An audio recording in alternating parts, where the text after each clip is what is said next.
শ্ৰদ্ধাৰ ছাৰ বাইদেউসকল, আমাৰ বিদ্যালয়খনৰ নাম মিলনজ্যোতি মধ্য ইংৰাজী বিদ্যালয়। আমাৰ গোটটোৰ নাম মিলনজ্যোতি আৰু আমাৰ নতুন ছাৰ নাটছাৰ। আমাৰ প্ৰজেক্টৰ নাম আমি কেনেকৈ উশাহ নিশাহ লওঁ। সাধাৰণতে আমি নাকৰ বিন্দা অথবা নাসাৰন্ধ্ৰৰ দ্বাৰা বায়ু গ্ৰহণ কৰোঁ। আমি যেতিয়া উশাহ লওঁ তেতিয়া নাসাৰন্ধ্ৰৰে পাৰ হৈ নাসিকা গহ্বৰত সোমায়।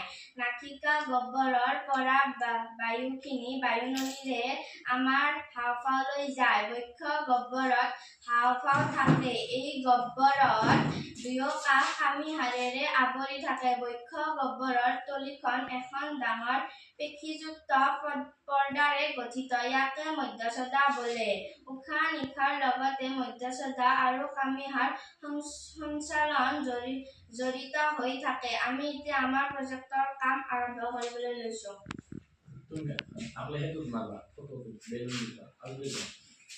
উশাহ লোৱাৰ সময়ত কামিহাড়বোৰ ওপৰলৈ উঠে।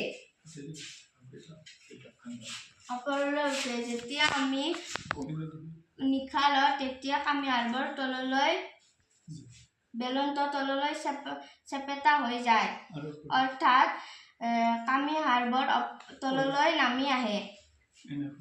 এনেকৈ আমি আমাৰ মানৱ জীৱনত উশাহ নিশাহ লৈ থাকোঁ।